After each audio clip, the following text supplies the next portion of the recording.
G'day guys, kia ora, my name is Wildkard. Thank you for watching the Wildkard Rugby Show. Like, comment and subscribe, and yes, you are here today because finally, 9 years later, the mighty All Blacks has reclaimed their loss at Chicago against the Irish in a pretty ugly but I think a really crucial win for the All Blacks. Now, the best way to sum up this game and what I think about this game is with a bit of an analogy and a bit of a personal experience from a few weeks ago in the beautiful land of Aotearoa in New Zealand. Now, this is Mount Sunday. It's where they filmed The Lord of the Rings, The Two Towers. It's basically where the city of Eldorus is. As you can see, it is absolutely sublime nature everywhere. And when you're standing on top of the mountain here, the Mount Sunday here, you look out to the distance. There, it looks like there's a raging river, right? Running down the distance. This white little river looking thing running down the distance. And this obviously can see little creeks running around from the melted snow as well. So yeah, it looked like there's a raging river in the distance. So we looked around. We're like, hey, let's go for a walk. Let's try to get to the river and check it out and see what happens. So me and my hiking partner, Jenna from Eastern Europe, went for a little bit of a walk and we came across one of these little creeks here, right? And so there are cows everywhere. So there's literally cow shit on the ground. It looked pretty cold. You know, it looked like the water melted snow from the mountain. We thought, hey, look, it's New Zealand. Let's just take our shoes off and, you know, try cross this creek anyway and see where we get to. So we crossed the little creek. Turns out it wasn't actually that cold, surprisingly. We crossed the creek and then there's some more little creeks ahead of us. We crossed those. Yes, there was shit on the ground. You know, stepped a little cow shit here and there. Whatever, right? We just kept walking, and then we finally got across to the bit where you look like from the distance, where you look like a massive river in the distance. We finally got there. It was actually not a river. It was actually a dry river bed with white, just like, you know, I guess gray rocks, just on the ground. So you look like water from a distance, but in reality, it's just dried riverbed with rocks. And you know, it's one of those experiences where you're just like, wow, we thought we were gonna get to a raging river, and we just ended up with dry riverbed, and you know, in a really kind of surprise sort of scene in front of us, right? Now that is the thing. That is a lesson in life, I think, and that is a lesson in rugby for all of us. Yes, sometimes in life things are gonna be cold. Sometimes in life, you're going to have to take your shoes off and literally walk over a field of shit and get to the location where you wanted to get to, and only to find out what you thought was a raging river that is impassable turned out was just a dry riverbed with little water running through it, and you could just walk past it. And that is the lesson that was reflected here in this game against the Irish. This game was literally full of shit. A field full of shit. Both teams were dropping the balls. Both teams had no momentum. The referee was stopping the game left and right. The TMO was not you know, trying to gave out a red card that should not even be a yellow card in first place. Everything was not going right. Both teams were struggling to find any sort of momentum. Both teams were look a little bit lost and you know, very clunky. And there was a really important moment in the second half when Ireland had the momentum, and I talk about this a lot in all of our games. They had momentum. They could have gone for they were leading. They could have gone for the try. They decided to take 3 points. And that was the difference between winning and losing. That was the difference between deciding to take your shoes off and step on cold water, walk across cow shit, only to find out the river isn't actually the river, or keeping your shoes on, not getting yourself wet, and go back to the car, go back to the, you know, to the high ground and look at everything from a distance. Ireland choose to turn back when they face the shit and the cold water. The All Blacks, on the other hand, decided to go for the tries. They decided to take their shoes off, to step on the shit, and they pushed themselves forward and they got themselves through. And that is a crucial turn for the All Blacks as a team, just mentally, physically, and they delivered, I think, a very crucial win for this tour. if the All Blacks decide to take penalty goals, even if they win against Ireland, they are going to fall against England. Because that's just not the way you wanted to go about it in a game of rugby. They tried to kick penalties against the Springboks and lost. They backed themselves against the Wallabies to go for the tries, and they dominated the Wallabies. And I think that the All Blacks made the right decision. They walked through the shit. They took their chances, and they realized, hey, at the end of it, there's not a impassable raging river. At the end of it, it's just more little creeks, and you walk through it, and you just keep going.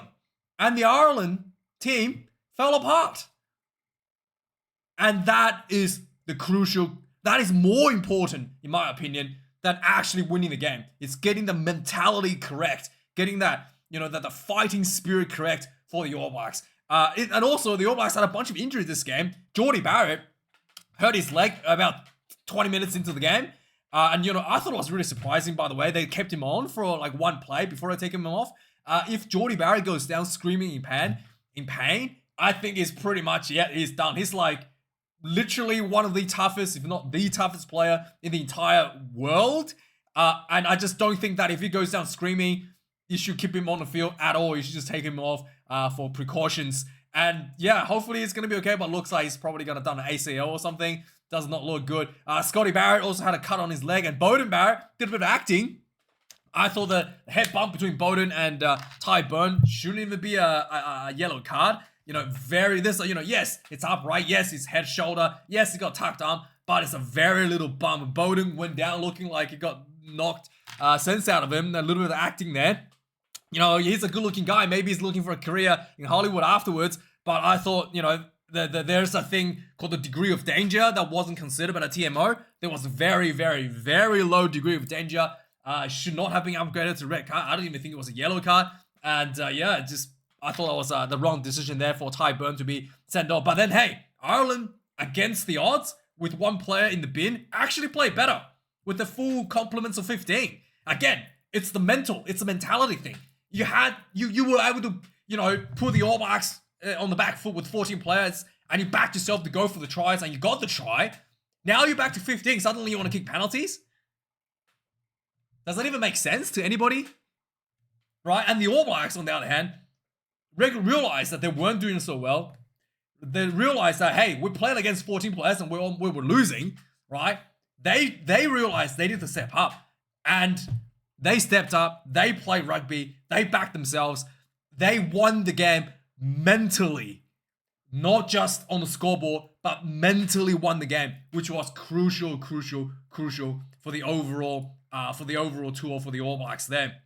So with that aside, I thought the scrummaging was really, really interesting as well. Both of the loose air props on the Irish side were just going straight in at an angle. But the All Blacks did really, really well. Definitely done the homework to keep themselves straight and just, slightly shuffled off a little bit to the side, staying straight and then move forward. And then immediately, immediately the Irish team is just swinging around, and the All Blacks actually got the penalty a number of times as a result of that. I thought both teams looked disorganized in terms of their attack, looking a little bit lost. A couple of the key players was maybe a little bit out of the game. I think D-Mac coming on really put on a bit more of D-Mac coming on at the fullback position really started to maybe seeing a bit more a better picture from the fullback. And then made a big difference coming off the bench as an impact player there. Whereas the Ireland team didn't really make a shift when Prendergast came on and just really, didn't quite get any momentum going. And especially when Gibson Parks came off, Ireland just lost even more of that, that playmaker, that decision maker on the field. And only got a bit worse from there on as well. I thought the lineouts was really poor for both teams. Both teams were guilty of throwing the lineout not straight and losing their own lineouts. So just again, pretty disorganized overall from there as well. Just want to call out James Lowe celebrating a bit, probably too much without scoring. I get it. It's a big game, it's a big occasion, but a little bit premature celebration there with some of the. Definitely turning the ball over or whatever. Definitely, good, but not worthy to celebrate like if he scored a try. I thought was a little bit over the top. And finally, yeah, I have to say something a little bit controversial for against a lot of you All Black fans. Might not finding this a little bit, might find this, yeah, anyway, I've talked about this if you watch my channel against the Crusaders. The 10-minute HIA before halftime, leading into a 20-minute break for the player to come back on in the second half. Yeah, it happened again this game in a crucial position where, you know, obviously Scotty Barrett came off. Simon Parker went back, was taken off 10 minutes before halftime for a HIA. Came back on after a 20-minute break, including obviously 10 minutes before halftime and then the 10 minutes during the halftime. After a 20-minute break, came back on. Perfectly fine to play for another 20 minutes before taking off the field again. So, yeah, obviously Scotty Barrett was taken off really early. There could be considerations for... Yeah, anyway, I'm just going to leave it at that. So if you guys want to... So there is, however, a moment where... What means 3 screens? I just want 1. What's going on here, dude? But there was a moment where he did make a tackle. He looked like he did get his head on the side of the hip. So, I mean, it could be complete accident. But I just wanted to point out that, you know, the Crusader has done this a few times in Super Rugby. And I don't want to see teams starts abusing, you know, a 20-minute break with the HIA 10 minutes before halftime. But yeah, let me know your thoughts. I just want to, you know, make a note of that. I don't want to say that's a definite, you know, inappropriate HIA because he did make a tackle and look at him in the back of the head. I just want to put a note on that. If, you know, somehow teams always getting HIAs 10 minutes before halftime and it's becoming a trend, then we'll talk about it again, right, in the future. But I just want to point that out. Crusaders did this in Super Rugby in the final rounds.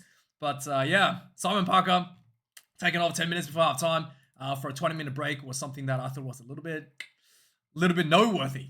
So yeah, with that being said, let's have a look at the match stats of the game. 1 try to the Irish team, 284 meters, run meters to the All Blacks, 4 tries, 479 run meters, 17 turnovers against the Irish, 13 against the All Blacks, 24 defenders beaten as well for the All Blacks to the Ireland's only 10. When the Irish team was like, you know, rolling in their forwards, they looked really, really good, but they just didn't do that that consistently with speed throughout the game. They kind of lose that momentum a little bit. They just really never able to find themselves back into that into the grind mindset, you might say. 152 tackles made for the Irish team, 24 missed tackles, 111 for the All Blacks, 10 missed tackles for themselves.